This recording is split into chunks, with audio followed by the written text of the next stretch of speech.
Okay, if I can call the room to order, please. It's Tuesday, the 22nd of February, 2 p.m. This is the Finance, Economic Development and Corporate Services Overview and Scrutiny Committee. If I can request mobile phones to silent, please. Before we go to the agenda, I am without a vice chairman today. The vice chairman has moved on to the cabinet, Councillor Whittington, and we've not had a full council to elect a vice chairman.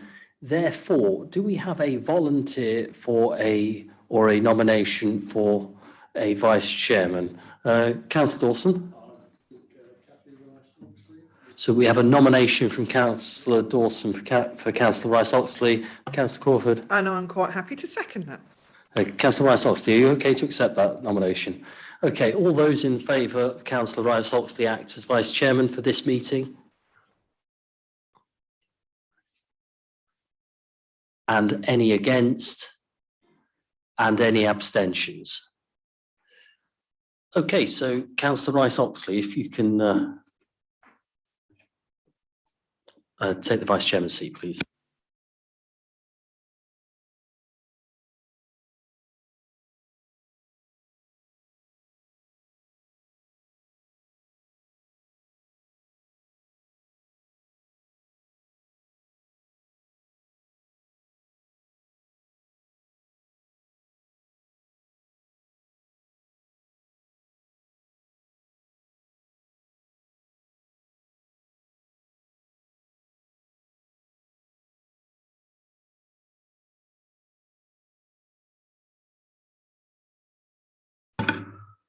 Okay, moving on to the agenda. Comments from members of the public. Are there any comments from members of the public? Okay, I have two comments from members of the public. First of all, a question from a resident of my own ward, St Vincent's Ward in Grantham, commenting upon the fuel theft from the depot. They wanted to understand where this would be scrutinised.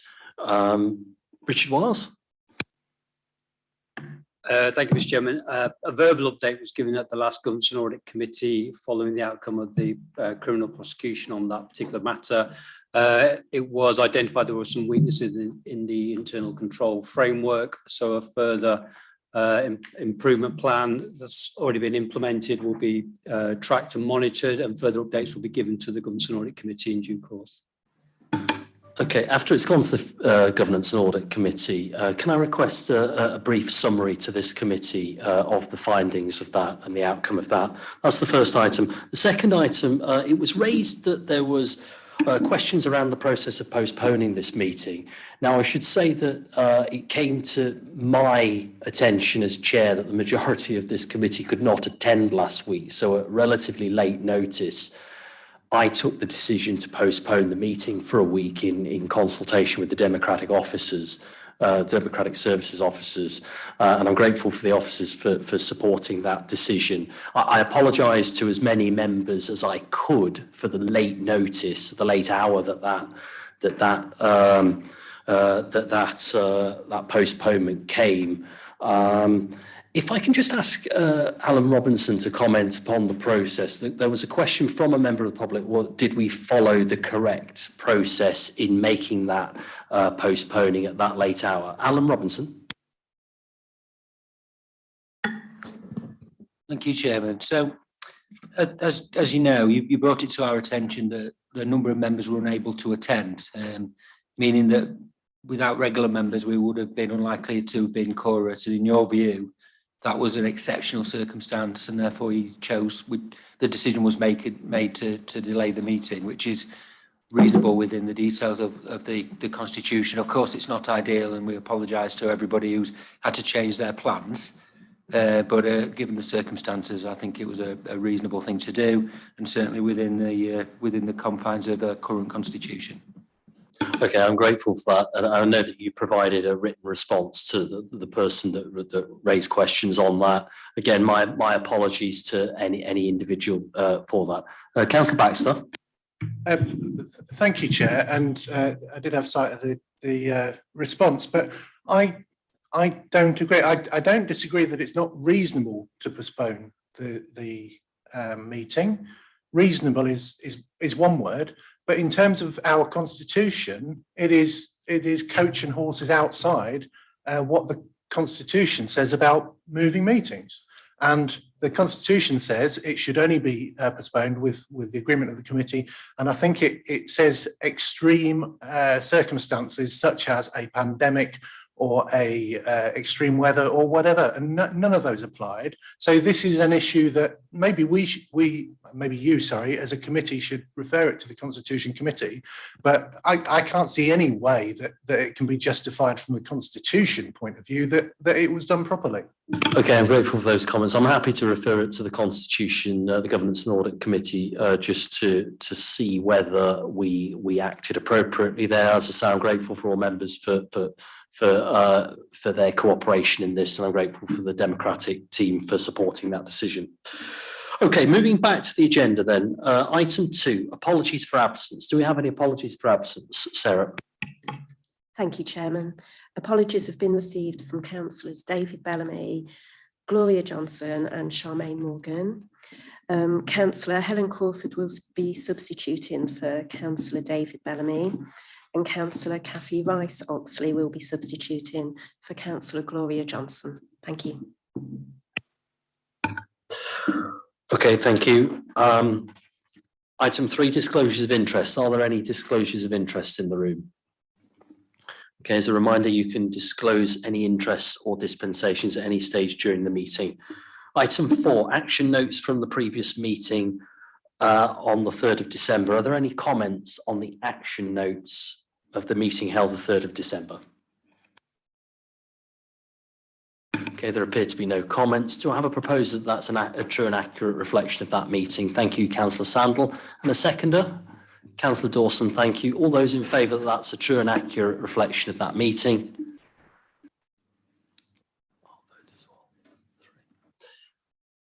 Any against? No, okay. And any abstentions? 3 abstentions. So that is carried. Okay, thank you. Item 5, action notes from the joint scrutiny meeting on the Deepings Leisure Centre on the 30th of November. Are there any comments on the action notes from the joint scrutiny on the Deepings Leisure Centre on the 30th of November? Councillor Dilks. Thank you, Mr. Chairman.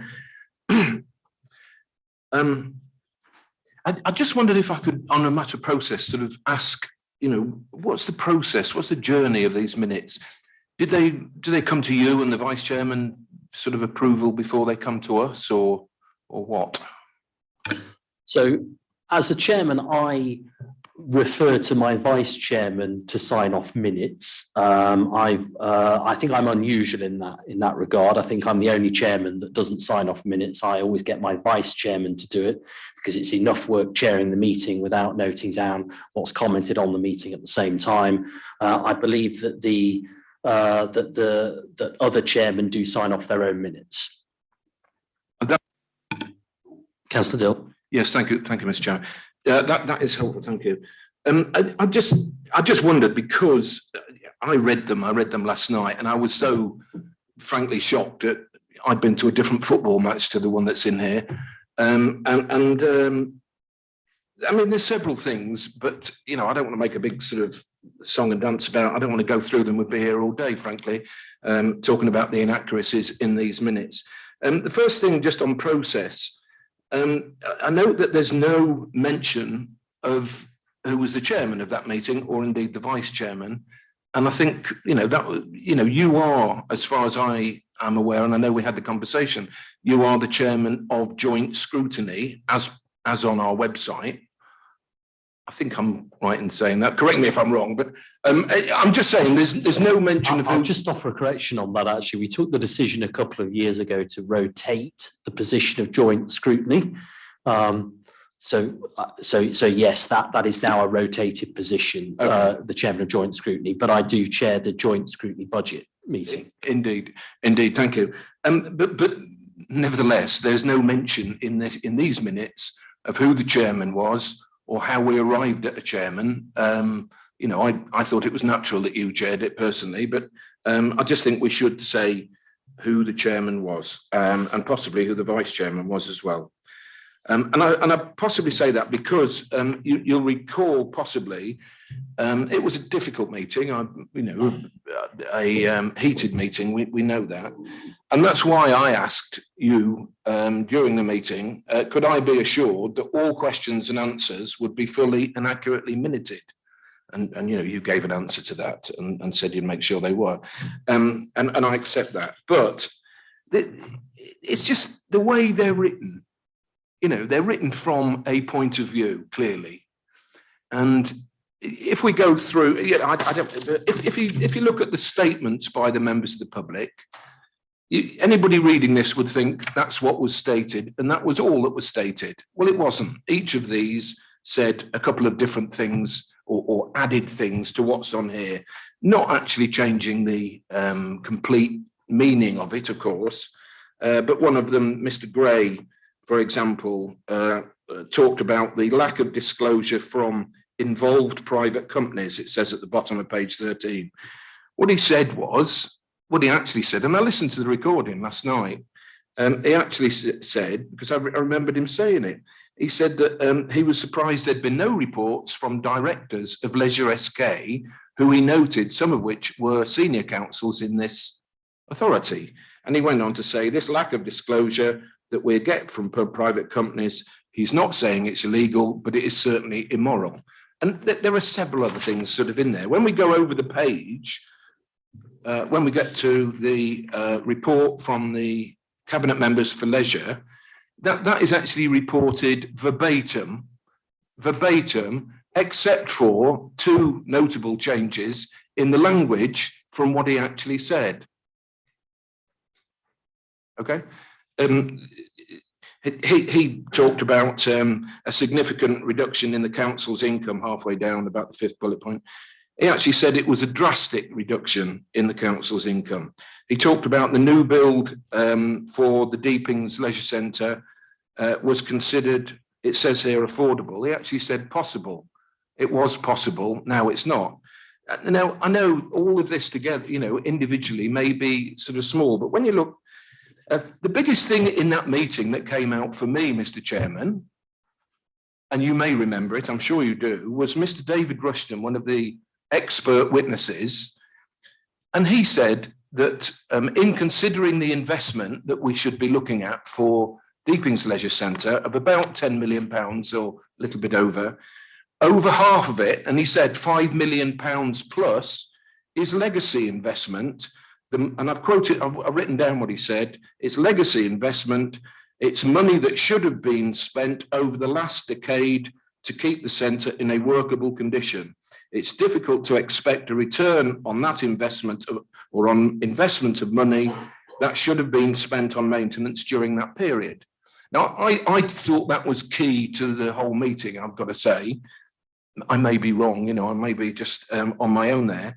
But things like that were not that's not recorded at all in these minutes.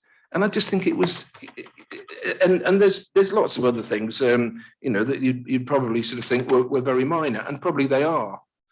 So I'll just make that point. I will not be voting for these as a true and accurate record, Mr. Chairman.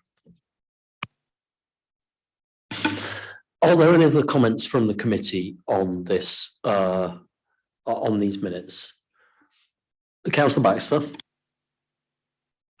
Thank you. Just to follow up what Councillor Dilks has said, I haven't gone through these minutes with a fine-tooth comb, but what I have read, it's not overly a proper representation of what happened at that meeting. I have asked if these action notes are minutes or whether these minutes are action notes, because on your agenda they say action notes, and on the title of the document it says minutes. So it makes an interesting argument, probably for somewhere else like the Constitution Committee, as to what are action notes and what are minutes. But apart from that, very early on in the meeting, I remember asking specifically a question about the way the agenda was published, in that it wasn't published and then it was published twice. That conversation is not recorded. I got a response from Mr. Robinson in the meeting, but none of that exchange is recorded at all. And furthermore, when you go to the website for that meeting, the original published agenda has been completely erased, and we're only left with the secondly published agenda, which is now on there, and that agenda is wrongly dated.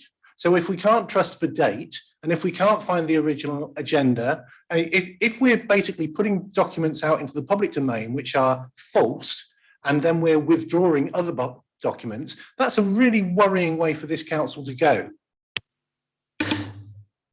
Are there any other comments on the minutes?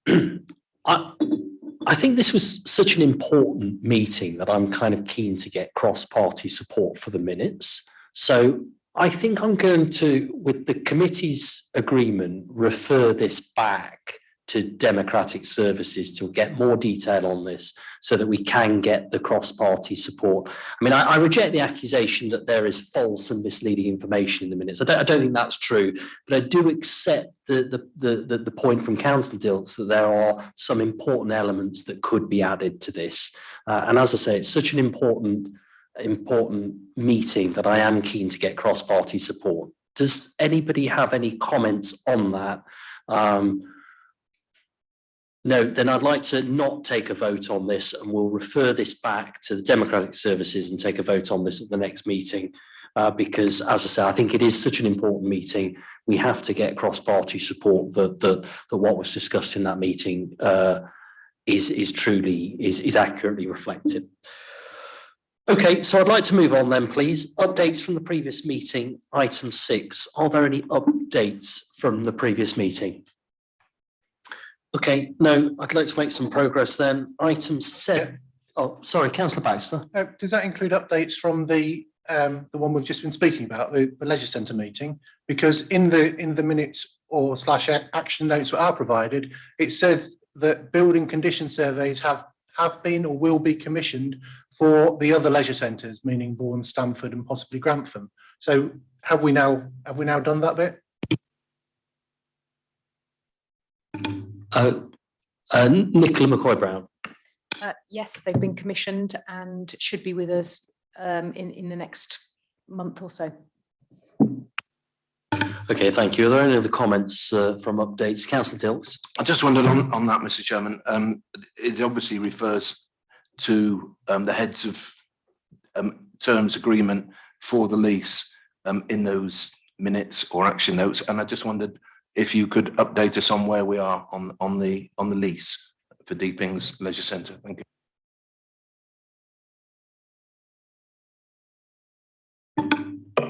you. Karen Bradford. Thank you, Chairman. These specific questions around leisure, wouldn't they be better served at the right committee? This isn't the committee that's normally discussing the leisure centre, but would that be more better that it's actually at the culture committee where we can have the senior officer that can actually give the update on that, other than other senior officers only giving part of the picture? I think it would be more sensible at the next culture and leisure committee that happens. Thank you. Okay, thank you. I'm happy to note the question and get that referred to the Culture and Visitor Economy meeting and receive a written response to this committee. Moving forward then, item 7, the post-Brexit South Stephen economic climate. This report is with Nicola McCoy-Brown. Thanks. Thank you. This report provides insight into the impact felt since Brexit by South Stephen's businesses. A range of online and specialist support was provided to the district's 6,000 strong business community. Paragraph 1.11.3 details the 5 most commonly reported issues faced by our businesses because of the EU exit. And the number of contacts from businesses during the transition period was extremely low. Paragraph 1.14 delves deeper into the dominant agri-food sector and identifies 7 county-wide impacts. The report concludes that while some level of disruption has occurred in the past 60 weeks, this has not presented as a long-term negative impact on the local economy. Labour shortages have not led to wide-scale business closures or impeded production. And when compared to neighbouring areas, with its diverse business makeup and lack of dominant sectors, The district has not felt the impact of either the EU exit nor the COVID-19 pandemic as heavily as others. Invest SK, and we've got John with us today, will continue to design and implement appropriate business support measures as changes emerge in the economy. And there are 2 recommendations detailed on page 27 of the agenda pack.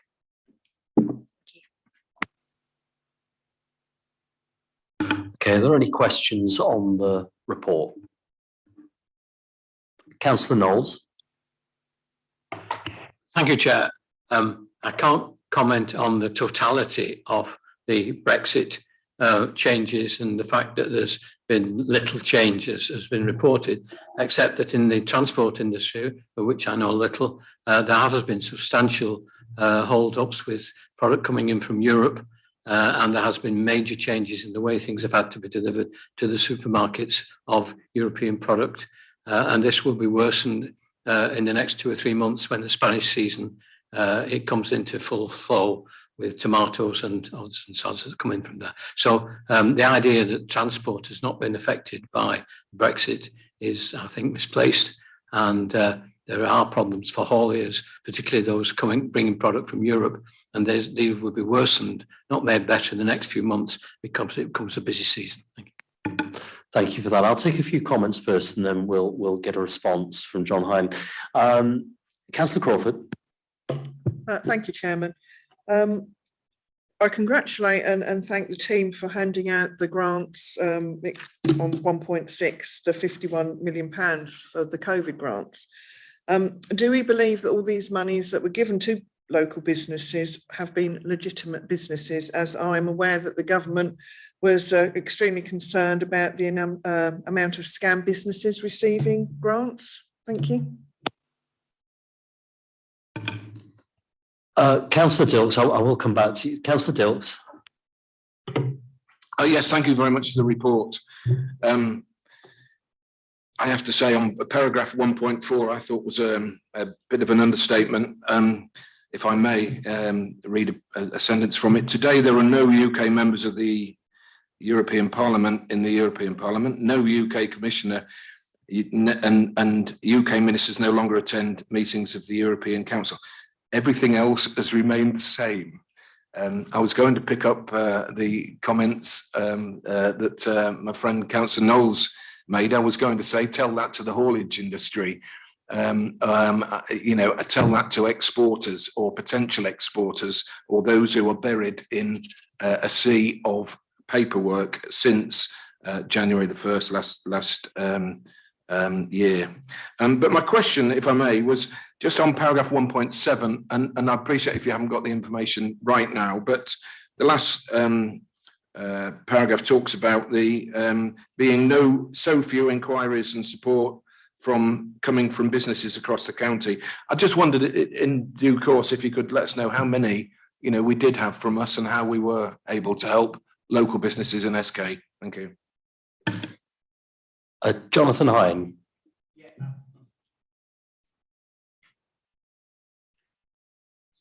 Oh, I'm so sorry. Thank you, Mr. Chair. In terms of the first point regarding transport, heavy good vehicle providers, etc., it is recognised and acknowledged in section 1.14, the delay in the delivery of perishable goods caused deterioration in the quality of the product. Absolutely, it's reflected in the report, it's recognised. That sits very much alongside the huge shortage of drivers that is abundantly apparent now that we have, both locally but also, well, nationally, it is an issue. I think in terms of how we are addressing that as a county-wide economic development force, economic development team, is we're looking at potential schemes coming forward to support companies to retrain and train drivers in specifically within HGV. The average cost to train somebody to get a licence is £3,000. So we're also talking to some of the larger businesses about how we can do that between us to support that, because we do recognise it's, as it says in the paper, it takes too long to get perishable goods onto the onto the shelves now, and that is a real problem and will continue to be a real problem right across the country. So it's something we recognise and something that we're working on. Councillor Crawford, in respect of the grants, and I have Alison with me here who is fortunate enough to press the button to make the payments, but my team are responsible for making sure that all the checks and balances are done in advance of that, and absolutely they are. We have been audited on previous occasions by government, and these grants have been distributed now since the end of March 2020. Each time they've come, they've been more than satisfied with the checks and balances we have in place.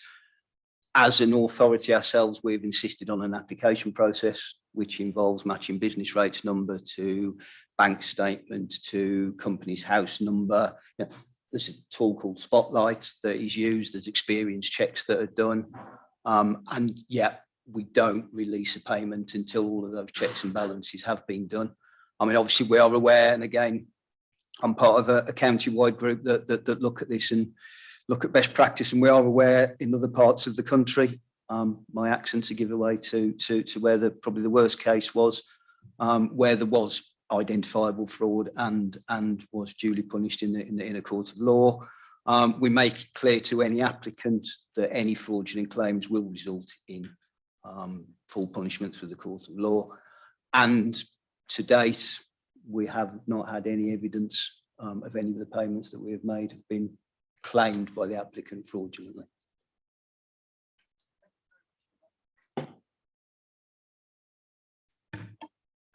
Councillor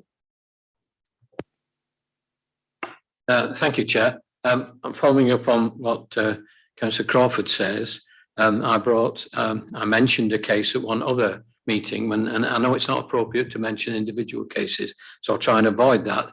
But right at the beginning of this exercise, a few weeks into it, the first time that the SKDC published with pride that they were delivering money faster than anybody else in the country to businesses of this £51 million, I actually wrote to the chief executive and brought this spectre of fraud to her. And she said in reply, I think it was a written reply, it's saying that there was a series of things to be followed by the people who were doing this. It was laid down by the government.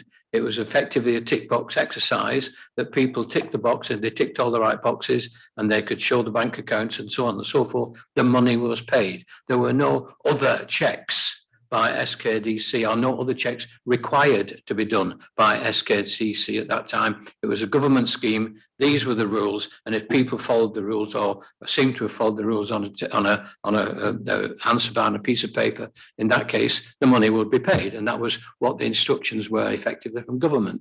I am aware of certainly a case, and I'm not trying to bring one case up, of where a company put a note on the door to say that they were there, apparently claimed the £10,000, allegedly claimed the £10,000, and never opened one bit. And at the end of all that, it became a different occupation altogether. So it was an occupation that never opened in Bourne, who allegedly received £10,000. So I don't think that there were, within the rules of the government's rules, the need for checks, real checks, to be done. We had to follow the rules, and we did do it, and we gave the money out very, very quickly.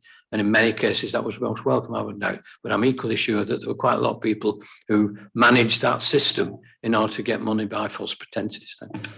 Okay, obviously that's an ongoing investigation that the authorities will be cooperating with. Councillor Dilks. Yeah, thanks, Mr. Chairman. I actually congratulate the council and the Invest SK on getting the money out to the 3,000 businesses, and quite frankly, I would we need to go back even on these cases that Councillor Knowles has raised. But having said that, the speed at which we had to get the money out, and we did, or we, the council, got it out. Invest SK got it out. I'd be surprised if there wasn't in 3,000 cases an element of fraud or so if we manage to achieve no fraud, it is quite an achievement. I think on the government grants for the pandemic, personally, I think the area that needs to be looked at is furlough. There were, you know, I think there is quite an element of fraud around that, and I think hopefully it will have a long tail in government and others picking it up over the coming period, particularly construction. I'm advised, you know, where companies were furloughing workers and then insisting that they came to work as normal, or they didn't get either the furlough or the pay. You know what I'm saying? You know? I'm just saying it's. I don't think we did a bad job, frankly. Okay, thank you for that. Obviously, some of these may return to the committee in future months and years as more information emerges. Are there any other comments and questions about this? I've got a couple of comments. 1.12. We participated in the Lincolnshire Growth Hub, where a mere 41 businesses contacted the EU exit helpline. Did we contribute towards that? How much did we contribute towards that? What was the financial exposure to those? To those? Be interesting to see what we were paid per business who contacted to that, if we did contribute to that. And my final question is just to Karen Bradford, the Chief Executive. Reading this report, it's an excellent report about the local economy. But one of the things why this was put on our agenda was a question as to whether there would be direct impacts on the operations of the council post-Brexit. Now, what I read from this report was that Brexit had no impact whatsoever in the operations, the amount of our employment, our sourcing. It had no impact whatsoever in the operations of South Kesteven District Council in the provision of services across the district. If I can go to Jonathan Hine first, please. Thanks. Yes, 1.12, what that actually refers to is Lincolnshire Growth Hub set up a dedicated EU exit helpline, and just 41 businesses in the county contacted that helpline. So it's not actually, it wasn't a paid for service, just literally 41 businesses picked up the phone and asked for help through that specific service. Okay, so there was no specific contribution for that. Okay, Karen Bradford.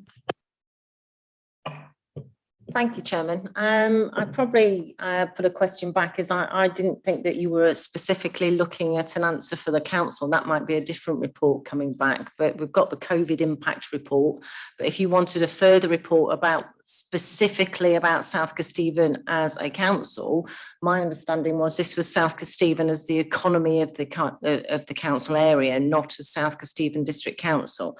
But I can say we all know where the difficulties have been, certainly with the labour market for us and recruitment of staff through Brexit. And there's been some other impacts as well. But if you want a further report on that one, I'm quite happy to bring something further back. Okay, I'll consult with the members that put it on the agenda. But the fact that there was so little reference in this suggests to me that the impact was minimal or certainly manageable. Okay, moving on. If there are no other comments on this report, as I said, Councillor Knowles, you've spoken a couple of times. If you can make your closing comments brief, please. Thank you. Very brief, Chair. Very brief, Chair. Can it be noted very clearly in the minutes that the statement on 1.4, everything else has remained the same, was challenged very strongly and eventually accepted by one of the officers that statement is just not accurate. Okay, we'll ensure the minutes cover that. Okay, are there any other comments? No, I'd like to make some progress then. Item 8 is the impact of COVID-19. Mr. Chairman, I'm just on a point, but I just wonder if we need actually to vote on the recommendation.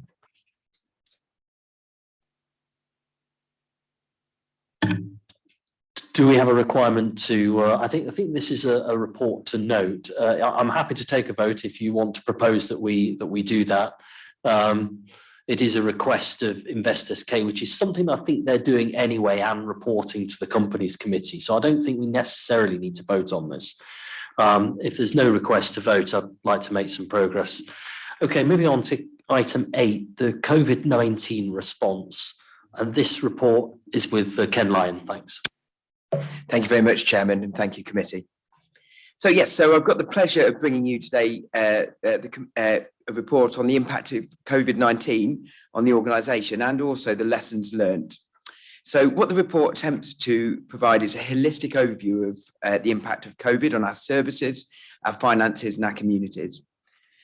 So just to set the context, it's probably worth reminding ourselves that the three priorities that the leader of the council set out at the start of the pandemic for the council were: number one, to protect the health of our staff, members and residents; number two, to maintain our critical services; and thirdly, to support our local businesses. So that's I think a very useful bit of context for the report. So if I just point you towards Appendix 1 in the report, this provides a summary of the various impacts and the lessons learned. So it splits it into three sections. So a summary of the impact during the COVID-19 period, the ongoing impact on services or behaviours of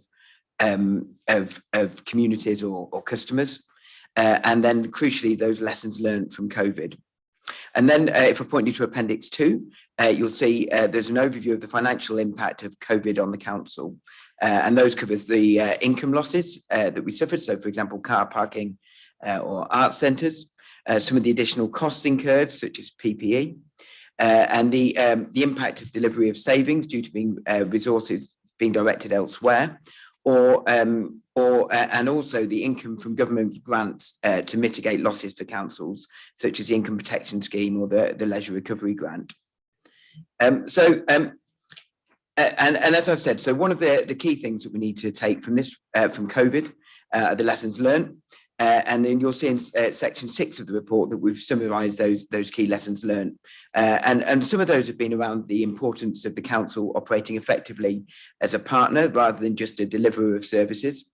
The second, another is that critical role of the voluntary and community sector and our communities in supporting one another, and the council's role in enabling that. And then other things, including the ongoing maintenance of business continuity plans, business intelligence and risk modelling to ensure that we're prepared for the future. So just before I close, I just thought it'd be worth saying really that in the Corporate Peer Challenge that Cabinet recently approved, two of the recommendations were that one, that we as an organisation need to celebrate our successes and not be ashamed of doing that.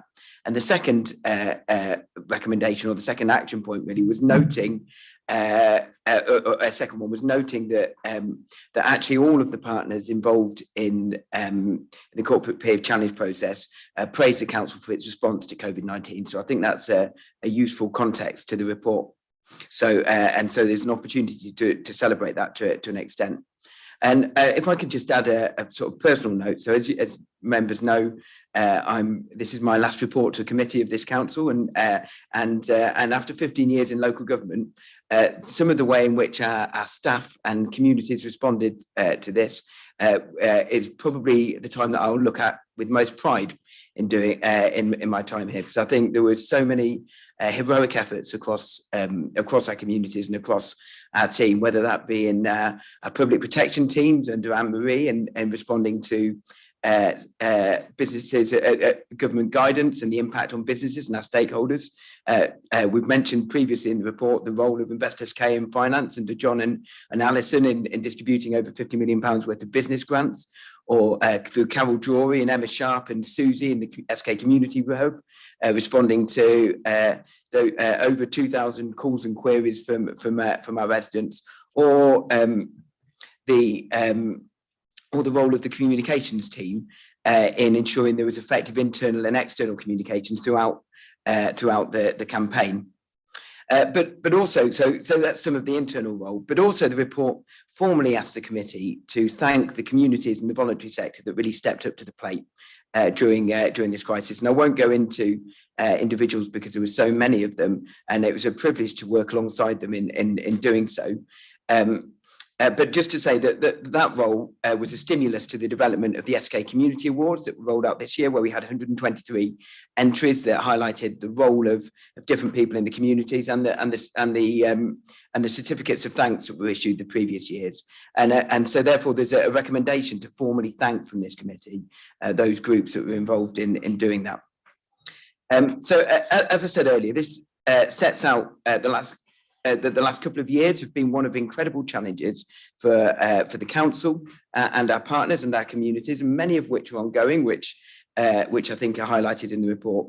But they've also been met by a strong response, and it's enabled the council to learn from this key period to enable us to be better equipped, even better equipped to respond in the future. So therefore, this report asks the committee to note the response and the contents of this report, to secondly endorse the lessons learned and ask the Chief Executive to ensure that they're embedded in the future operations of the council, and thirdly thank all those involved in the response with particular reference to our communities and voluntary sector organisations. So I'll hand over to questions from the committee in a second, but just to say I've got all of my colleagues from CMT here because they've all contributed towards this report and overseen bits during the last couple of years. So if there's questions about specific areas, they'll be better equipped to answer them than me. But I'll hand over to you, Chairman, for any questions or comments. Okay, are there any questions from the floor? Councillor Rice-Oxley. Thank you, Mr. Chairman. Thank you, Mr. Lyon. I thought it was a very thorough report. It was very, very interesting. I thought Appendix 1 was particularly usefully laid out. I like the three columns were very clear and able to see where you'd drawn the lessons from it. I thought some of the lessons learned were quite broad. Some of them were really reflective, quite incisive, actually, some of it. And some of it's obviously very important. So my question is, how do the lessons learned, how do they find their way into practice? Will some of those be brought to individual committees? Will they find their way into the corporate plan?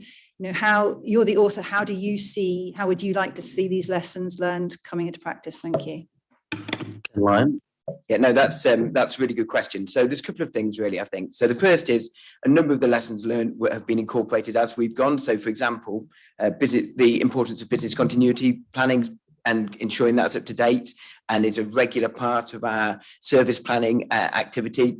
We learned that, you know, there was already a process in place for doing that, but we've heightened the importance of that throughout. So we've kind of we've agilely incorporated that into our operations, and to be honest, many of those lessons have been incorporated. But I think some of the other things, I think, as I say, we're scrutiny committees on different elements because they kind of cover the operations of the services really, and in the kind of ongoing performance management of the council. So I think a couple of them do make their way into the corporate plan, but others of them are more covered in the service plans and that kind of ongoing reporting into CMT and scrutiny committees.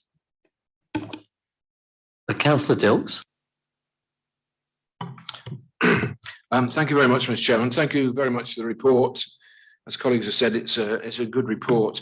A couple of points I just want to make and questions at the end is on paragraph 6.1. I just thought it was quite interesting to read that the pandemic highlighted the council could play a stronger role in community leadership, particularly through locally elected members and officers, of course. Did it really take a pandemic to see that light? I would hope not. But I know what you mean. And I do really welcome and pay tribute, if I may, to the work that you, Ken, have done and others on the mental health cross-party work that is going on, that I'm a small part of and others are too here today. And so I really do I think that is a real, mental health is, that pandemic hasn't really hit us yet, but it is going to, like a tsunami. It's kids. I was at county last week, and just looking at the children now for mental health services countywide, there's a long backlog of kids getting referred to mental health services. Some are having to wait if they need specialist services a year before that treatment starts. And frankly, we've got to do better than that. So I pay tribute to the work. And you said, Ken, that you've been 15 years in local government, and I have to say from the saying, as the saying goes, if you'd committed murder, you'd be out by now, wouldn't you? But moving on to if I may, the financial cost of COVID. Right at the end of the report, it does talk about the sort of bottom line, if I can put it that in financial terms. And have I got this right? that we are saying that in 2021, it cost us just over 3 million, but we got nearly 3 million back from the government. So therefore, I've added it up that it cost us £86,000 in year one of the pandemic. And that in year two, we didn't get quite so much back from the government. And that adds up to 1.1. So over 2 years, I make that about 1.12 million, just over a million costs over 2 years. Have I got that right? And does that take account of other savings? Does that take account of other savings from the pandemic? For example, travel, heating, other lockdown savings, if I can call them that. And then as a sort of an ad, I'd just sort of like to ask, and I'm sure Richard knows this off the top of his head, what is the level of usual government funding for this council, pre-pandemic, and what are we expecting? I know we're not in a budget debate, forgive me, but what are we expecting this year? I just wanted to put those figures in context. Thank you. And good luck, Ken. Thank you. Richard Wiles. Yeah, I think we've stressed this on previous kind of conversations around this. It's been incredibly difficult to specifically say beyond any reasonable doubt the cost of the whole 2 year issue on the council's finances, because of course in any year the budgets are volatile because that's the nature of budget. So we'll always have variances, and it's been our best estimation, if you like, of where we felt there has been a direct impact on our budget lines, be it around costs, be it around opportunity costs, be it around direct losses that are directly attributable to the consequences of the pandemic, be it through lockdown, social restrictions, the economy coming back to life, et cetera, et cetera. So the appendices is an attempt to try and bring, and of course we've talked about these grants for a long time. If you remember, as Chairman, in the 2021 year and also continuing to this year, we started to show through what we call financial impact reports the true costs as we saw it at that time, and plus the grants that were starting to trickle through from government in terms of support. And if you recall the time, a lot of these were almost evolved at the moment. Government responded, and some of the tranches of government funding, they changed their methodology because there was a backlash from tranche one where the districts were particularly financially disadvantaged, and they did a 180. Thank you, Andrew.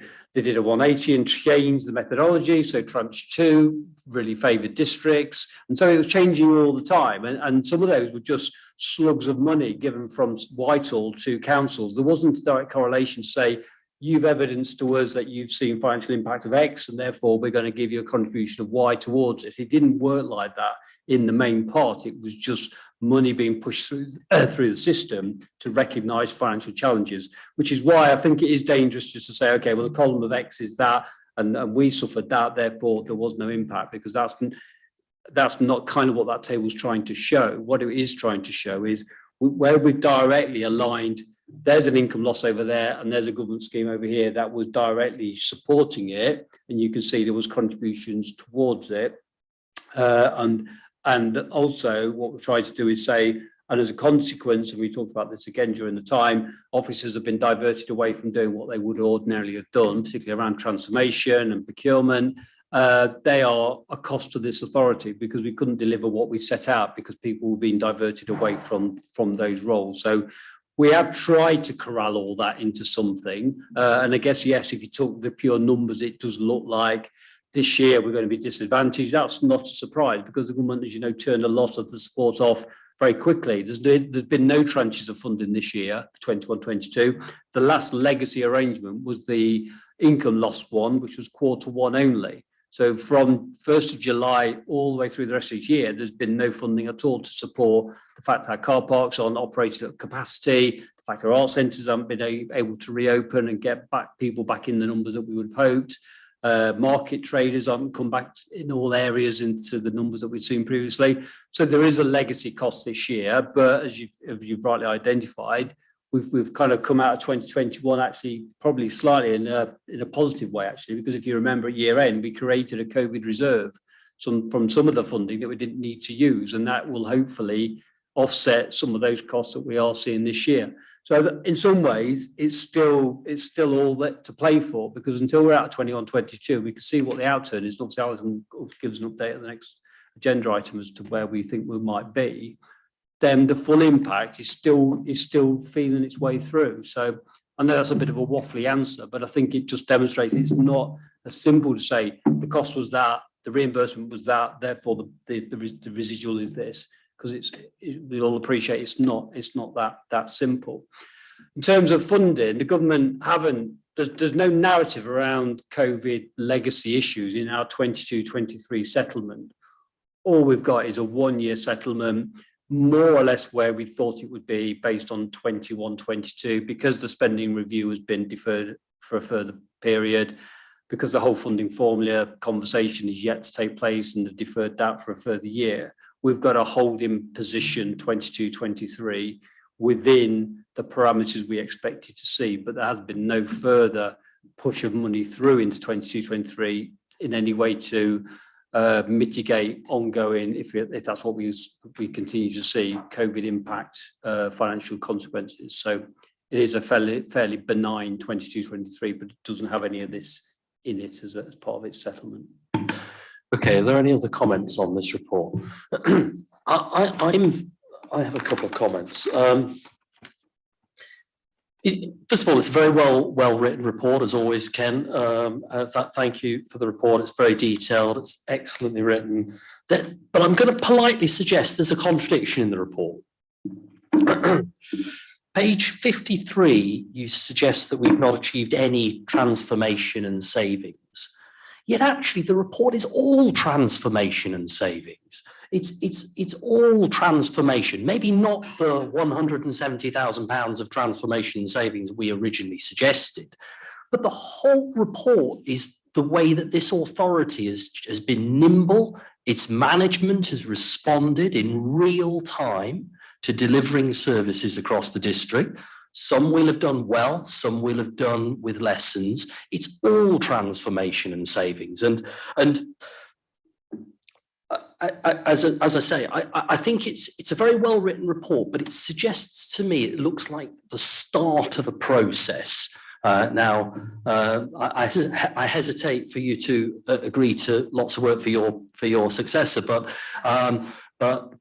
what I would suggest now, what I'd like to do is kind of push the transformation team on some of the points that Councillor Rice-Oxley mentioned in pulling out the actions, the savings, the money, putting numbers by a lot of these. We'll have delivered a lot of savings in not handing out hard copies of agendas, in working differently, in hot desking. I mean, this authority is looking at different ways of delivering services. A lot of lessons have been gathered in a very short space of time, sorry. And I'd like to try and put some numbers around that in the next sort of 6 to 12 months. Some of those lessons we'll stick with, and some of those lessons we will probably drop. But I think it's all transformations and savings. I'd like to get some comments on that, and hopefully you'll sign up your successor for lots and lots of work in doing that, Ken. Yeah, you need the most detailed report you've ever had, I think.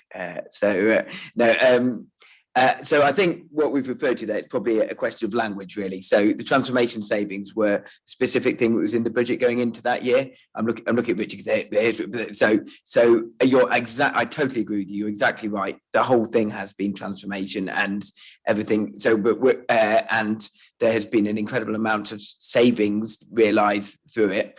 What those are referring to are a specific line in the budget that wasn't able to have resource prioritised onto it in 2020, in whatever year it was, 2021, that would have unlocked £170,000 worth of savings. So I think I agree with your wider point totally. In terms of the narrower point, I think that we probably just mismatched that slightly. We should have referred to it as being the 2021 budget savings. But I agree with exactly what you've said, really. Okay, I'm grateful for that comment. If there are no further questions on that point, I think my Vice Chairman and I would like to probably see a little bit more detail in future about who's going to own some of these changes in putting these savings and delivery mechanisms in place. We can look at that in the work plan going forward. If there are no further questions, I'd just like to finish finish on that report by thanking Ken Lyon in the various reports he's put in front of this committee and other committees, and wish him all the very best wishes for the future, as I think this is his last scrutiny meeting. Thank you very much, and thank you, Chairman and the committee. I've obviously enjoyed presenting nearly all of the reports that I presented to this committee. So we'll minute the enjoyed there, I think. Moving on, thank you for that. Moving on to item 9, the finance monitoring update. This is with Alison Hallwright. Thank you, Mr. Chairman. This is the third finance update report that's been presented to this committee during this financial year. I'm pleased to be able to report that the forecast deficit as at the 31st of December is £528,000, which is a reduction of £560,000 when compared to the forecast deficit at the 30th of September, which was reported at just under 1.1 million. The reduction in deficit forecast is as a result of in-year vacancies in a number of service areas, improved car parking forecast income, and additional reductions in expenditure from service areas. Further details are provided on pages 56 and 57 regarding the reduction in the deficit. The table on page 57 provides the general fund forecast outturn position at a directorate level, and Appendix A on pages 67 to 71 provide a forecast outturn along with details of significant variances for each service area. Paragraph 2.2 on page 58 details that the forecast deficit of £528,000 includes additional workshop costs for £160,000, which is due to a combination of increase in the price and quantity of consumables and external specialist repair works on end-of-life vehicles. I can provide an update that a non-key decision has been approved to fund this overspend from the waste reserve, which therefore reduces the forecast deficit to £368,000.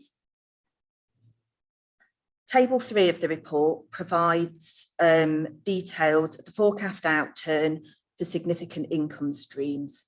There is a forecast deficit of £947,000, which is reduced to £817,000 following the final payment from the co-payment income losses scheme. I must apologise, on rows 4 and 5, the forecast outturn figures have been reported the wrong way round.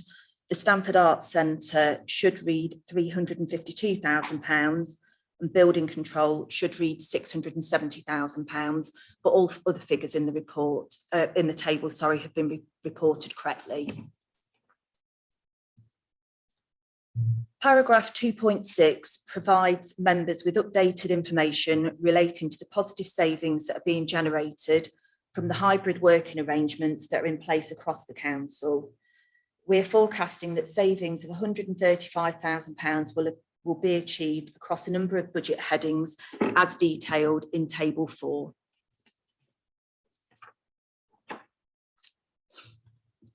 Section 3 of the report provides an update on the General Fund Capital Programme.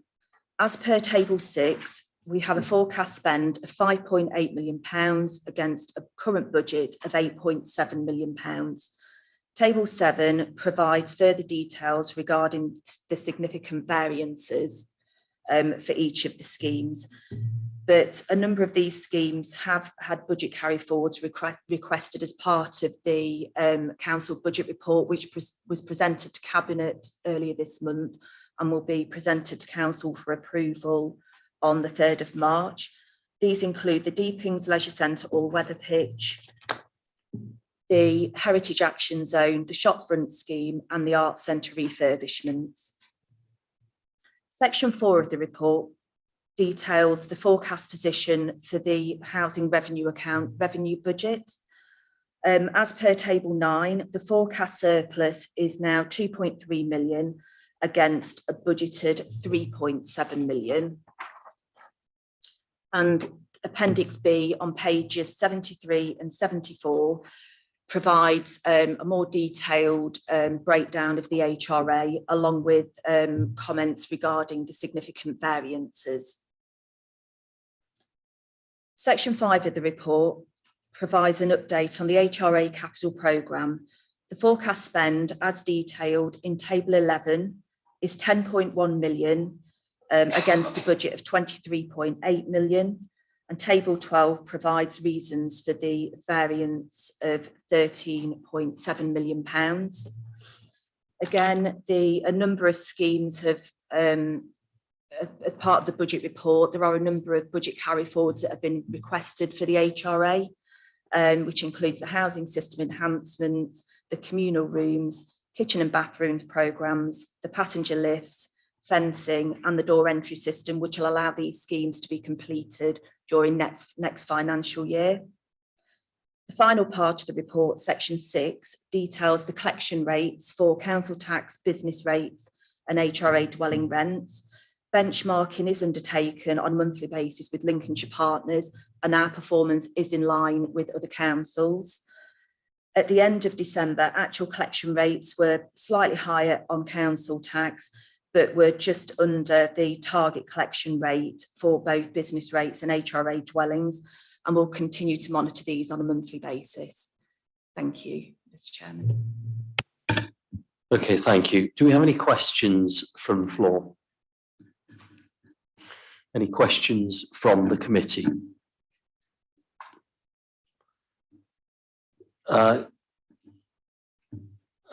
No, I was just going to say thank you, Mr. Chairman. I had noticed that there was a slight error. I thought perhaps it was a test to see if we read the figures. Okay, thank you. Councillor Baxter. Thank you. 2 questions. The first one relates to, is that me buzzing? The first one relates to the Deepings all-weather pitch. I just wondered, obviously it's got mired in the wider issues at that site where the leisure centre is going to be, along with the school and the rugby club and everything else. Where do we stand with the Football Foundation? Has a bid gone in? Is a bid likely to go in? Is there any money left in that pot? And my second question is about housing. It's noted on page 74 that we have underperformed in terms of void rates. Given that we've underperformed in terms of void rates, has the recent action, perhaps unblocking the logjam, made any difference? Okay, thank you. On the Deepings all-weather pitch, Karen Bradford. Thank you, Chairman. I think Councillor Baxter is probably aware that there was a similar question asked on the webinar last night. And on the webinar last night, it was confirmed by Karen Whitfield that we are still moving forward with that. We've got the Football Foundation seeking a further update from us this year. They didn't have required funding last year to support our bid. But of course, we are still working closely with them, and a bid will be going forward for a new 3G pitch, hopefully, to support the Deepings. I think that's what was said last night. Do you know when a bid would go in? It's normally on an invitation from the Football Foundation. I know Karen's in regular contact with them, so they'll be allowing, as soon as we know the update and the timeline of it, we'll share that with you. Okay, are there any other questions on this report? Oh, sorry, Andrew Cotton on the housing. Thank you. Thank you, Chairman. Yes, happy to give an update to committee on void performance. As you know, we adopted a void policy and clear relet standard, and there's been a lot of work within the team in terms of the voids, the empty properties that we have. We're really pleased to be able to report some good news. We've had a peak of 113 voids in the process last year. That's now down to 54 voids, and we're expecting that to decrease further. So we are starting to see that backlog of voids being really worked through. A lot of hard work from the team to shift the position. And as those numbers fall, we should see an acceleration in terms of the turnaround times, because clearly we're dealing with fewer properties going through the process. That backlog has got a significant dent in it. Thank you. Okay, are there any other comments or questions on this report? Councillor Knowles. Thank you, Chair. Can we, as time goes forward, have the information on voids transferred into finance?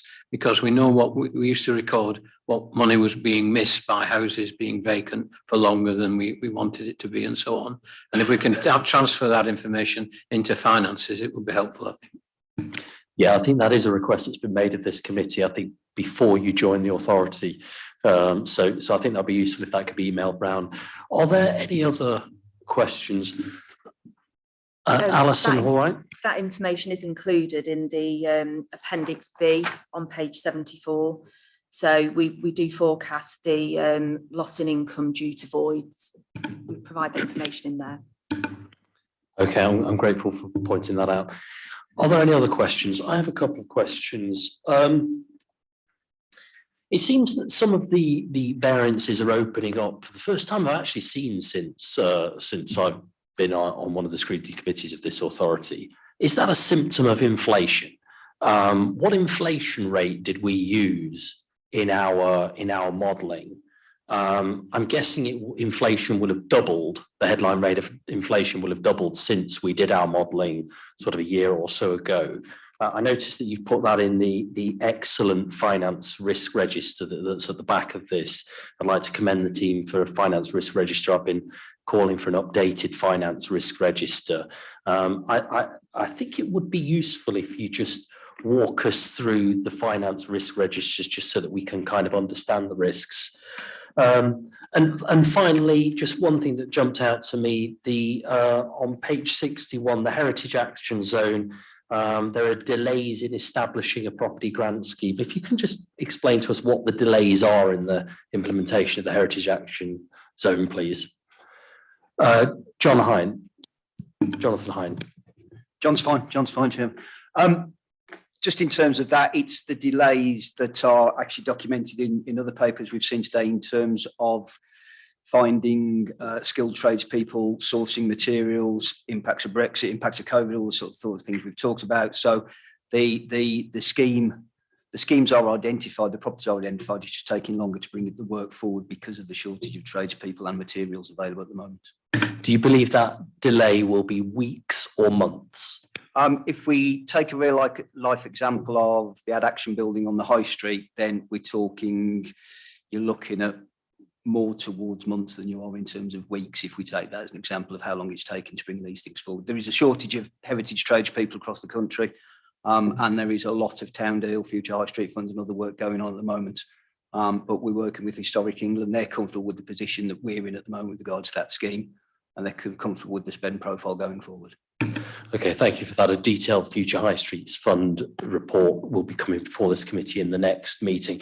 And to Alison Allwright, if you can comment on the risks and specifically the inflation figures that we used in our modelling, please.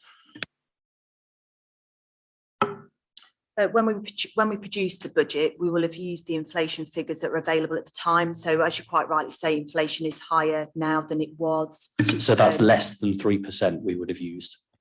Yes, we would have used less than 3%. But when we produced this year's budgets, we've obviously reviewed all of that. So, for example, I haven't got the numbers to hand, but on gas and electricity, because we know that utilities are increasing significantly, we have used above inflation rates to when we've constructed the budget, so that we've made sure that obviously the budget's from the information we've got now, they're sufficient to cover the costs going forwards. Okay, so given that inflation is over 7% now, that's part of the reason for some of these opening up. And if you could just give us a quick guided tour of this finance risk register, I think it's really important that the committee understand where the risks are in our budget. So one of the main risks we've got is regarding government funding, because we continue to just receive 1 year settlements. So that's very difficult to then forecast going forwards what income we're actually going to receive, and we know that the government are going to be reviewing this. They've been saying for a number of years they're going to review how funding is distributed. So hence that's why it's given high likelihood and a high impact, because we don't know what that impact's going to be. We retain high growth on business rates, but at one point the government were talking about redistributing that growth to areas that didn't benefit from as much growth as this area does. We've then got just on that, so you believe that we would be a loser in the situation of a redistribution of business rates? That's when they were looking at the business rates formula, then that's what they were estimating at the time. So that's been projected in, but we receive information from an organisation called LG Futures, who provide modelling information, and their modelling information suggests that we'd have a small reduction in business rates to begin with, but then it would continue to grow. So that's obviously been built into our future budget. So whatever information we're provided with, we'll then put that into our budget proposals going forwards. So that has been within the budget that was presented to Cabinet earlier this month and will be presented to Council on the 3rd of March. You will see that there's a slight reduction in business rates and then it starts to grow again. We've then got the continuation of low interest rates on investments.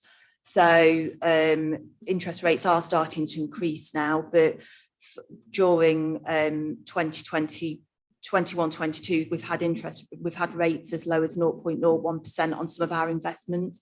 But as I say, we are starting to see those improve now that base rates increased. So the likelihood, the impact would be medium, because if they can continue to, we build in a certain amount into our budget. So obviously if it comes, it's not a huge sum, but if it does come in lower than that, then it does then create a budget deficit. We've then got capital programmes requiring borrowing in the medium term. As we go forwards and reserves start to reduce, then we might find ourselves in a position where we would then have to borrow for certain capital schemes. So an example of that is the Deepings Leisure Centre, where we've said that we've forecast that we need to borrow £10.6 million to fund that, because we don't actually have enough of our own resources to be able to fund that. But then there's obviously then revenue consequences to that, because there's interest that we need to Can I just say, you've put that as a high likelihood. You see that being required, us needing to borrow rather than work on reserves and savings in the authority. I think on that particular item, as we kind of sit here today, then factually we can't resource that ourselves. We can resource it in the short term using something called internal borrowing, which is just using cash balances, but that's not a sustainable position. One of the mitigations that we put in place, as you'll see from the note, is that there's been an asset disposal programme activated by Cabinet, and what that'll attempt to do is drive down that borrowing exposure down to its absolute minimum by selling surplus assets and selling assets the council no longer needs from an operational perspective. And the objective there is to drive down as much as we possibly can the borrowing need that we may have, not only on Deepings, but also any other significant capital projects that may come forward in the medium term. But as we sit here today, our capital reserves are not at a level that enables us to cyclically annually fund our capital expenditure. So something we'll have to give. We'll either have to dampen down our capital expectations, expose ourselves to borrowing, but understand the financial consequence of doing so, or a more nuanced response is a mix of everything, and drive up our capital receipts to enable us to recycle those into capital expenditure. I'd like to just focus on that. I mean, it's the high impact, high likelihood ones that obviously jump off the page at me. If it's highly likely and it has a massive impact. So let's just understand the worst case scenario there, that we must start making commitments and then can't fund them. What happens in that situation, Richard? Well, and that's kind of what we've already presented to council. If you look at the December report for the Deepings Day Centre decision, and you look at the versions of the budget reports, of which we're now on to our fourth version that will go to council, that clearly shows that from the point of which we borrow for Deepings, the council's in a deficit, because at the moment there's no headroom in our revenue budgets to amalgamate the revenue cost of about £500,000 a year for 25 years. We have no headroom in which to absorb that. So this is why it's high, because it's happening. That's the path we're now on. So what the work now needs to be, and again, it's in the council minutes, and it was actually a council decision, if you recall. I think therefore it's on your work programme, which was to work on a sustainable plan to eliminate that risk, or at least mitigate it down to something that's more manageable for us. And that asset disposal is one strand of that response. The other responses around transformation, around cost reduction, Councillor Dilks already highlighted, and yourself have, in terms of the lessons learned from the pandemic and how we can operate differently, and our operational costs can be reduced on a sustainable basis. That saving can be captured and put against it. And then we've talked about potential relocation of our HQ, which will drive another saving through. So they're the strands of work that collectively will hopefully either eliminate or reduce down any borrowing exposure we might have, not only for Deepings, but other capital expenditure. Deepings is only one element of our capital programme. We've got a very ambitious programme, and rightly so, but clearly that's got to be funded, and responsibly we should be putting in place plans that demonstrate affordability at the point at which we make the decision. Thanks for that answer. As I say, it's the high impact, high likelihood ones that I want to talk about, and that's a very comprehensive answer, Richard. It sounds as if there might be more information that needs to come before this committee in terms of planning. Of course, the commitments that you talk about are all subject to consultation and are not fully locked in yet, but it sounds as if there's a report in there that we would need to understand. You've spoken about changes to government funding. We've spoken about the hazards around making massive capital programs without the sources of funding there that are locked in. If I can just ask you to talk about the other highs, the fluctuation in business rates as well, please.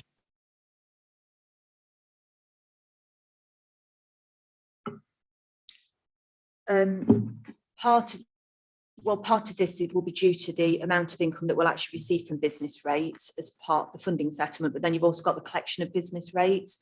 So as businesses, particularly through the pandemic, so that because businesses had reduced income coming in, that's what obviously was underpinned by the government awarding the all of the business rates relief grants that it awarded.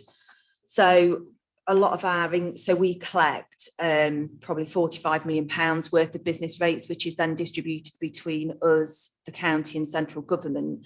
So obviously if there was a fluctuation, in a 10% fluctuation in the collection of business rates would be £4.5 million, which is why the impact would be high. And obviously because of the economic uncertainty that we've got because of the pandemic, there would also be a high likelihood as well, but this is monitored on a monthly basis. So we monitor our top business rated businesses so that we know if there are going to be any issues we can continue to monitor that and highlight that as part of the business rates monitoring we undertake on a monthly basis. Okay, thank you for that. Apologies about this looking a bit like a dialogue, but I'd just like to push you on that. You're expecting that as a high likelihood that there could be a 10% deviation in our income of business rates of 4.5 million plus or minus. You're expecting that, Alison Hall. No, sorry, I only used 10% because it was easy to do the maths in my head, just to show what 10% would look like if there was a reduction of 10% in business rates. That would be £4.5 million. I didn't mean there would be. It was just so I could do the numbers in my head easily. So what number are you expecting? I think what we're trying to demonstrate is, and we talked about in the collection rate performance, that we are behind where we ordinarily would be on our collection rates for business rates. And that's not totally unexpected. A lot of businesses have had a period of nil business rate liability now for a year and a half. It's only from October onwards that liabilities are starting to creep back into businesses. And we're still playing catch up and learning, which are the businesses that will be able to survive coming through that and are able to get themselves back onto financial footing that previously they were on. Business rates by its very nature, less than 40% of businesses will pay by direct debit. Contrast that with council tax, that's over in the high 70s. So businesses, obviously, as you'll know yourself, from a cash flow perspective, hold back as much as they possibly can. Supermarkets are the worst for it, by the way. They will literally leave to the last minute to pay their business rates because they're managing their cash flow. So we are still getting ourselves back into a position where we're re-engaging with businesses to understand those that will now starting to see business rate bills reappearing on their doormats, having had a year and a half of no business rate liability. That's got to be a high risk for us because we're just starting that process again. As Alison said, we're collecting over 45 million, and our funding formula, business rates, is our single biggest element outside of council tax. That is more volatile given the pandemic than it would have ever been before. So it's got to be high on our register just for that very reason, which is why there is more focus on it than we would normally have to have because of the changes in the way that the reliefs have been given to date and the fact that those reliefs are now being weaned away from these businesses at this critical point. Okay, thank you. Can I thank both Alison and Richard for those comprehensive answers? And I welcome this risk register. I draw members' attention to it. It's a sobering risk register in terms of the risks that the council face, and I think it can inform possibly our work plan going forward. Are there any other questions on this report? Okay, no. Okay, again, thank you, Alison and Richard, for that finance monitoring report. Item 10, the work programme. We've spoken about a couple of items that will feed into the work programme today. If there are any other comments and questions on the work programme, please don't hesitate to email me. Are there any comments on it today? Councillor Dilks. Yes, thank you, Mr. Chairman. I welcome that you've got future high street funding and the progress on the Grantham bid and progress particularly. But then over the page, I notice you've got it down as in early 23, and in that suggestion, it's suggested that we look at occupancy rates in Grantham, business survival rates, etc., etc. I kind of just wondered if actually that should be part of the first bit as well. But also, I hesitate to say it, but looking wider at the other three towns as well about the sort of post-COVID and post-Brexit survival rates. It's a kind of state of the union, isn't it? Yeah. Thank you for those comments, Councillor Dilks. The Grantham Town Centre review was put on the work plan before the Future High Streets Fund was put on, and so I think that's been pushed back, waiting to see what the scope of the Future High Streets Fund is on there. A kind of state of town centres, I think, would be a useful addition. And my Vice Chairman and I can certainly try and scope out a report on that. Are there any other comments about the work programme? Councillor Dilks. Thank you. Sorry to come back. It's just we were talking, and I welcome what Andrew Cotton said about the sort of progress on voids. But I just wondered if voids performance update should be listed as a possible scrutiny. Thank you. Okay, thank you for that comment. As I say, I'll have a discussion with the Vice Chairman to see whether we can scope a report for that. Are there any other comments? Okay, no. So I'd like to move on to item 11. Are there any other items of business in the room? There don't appear to be. I'd just like to thank Councillor Rice Oxley for volunteering to be Vice Chairman. Should be signing off the minutes as she was, as I said, after she took her seat. But no, thank you for volunteering to be Vice Chairman. And if there are no further comments in the room, it's now 3:28, and I'll close the meeting. Thank you.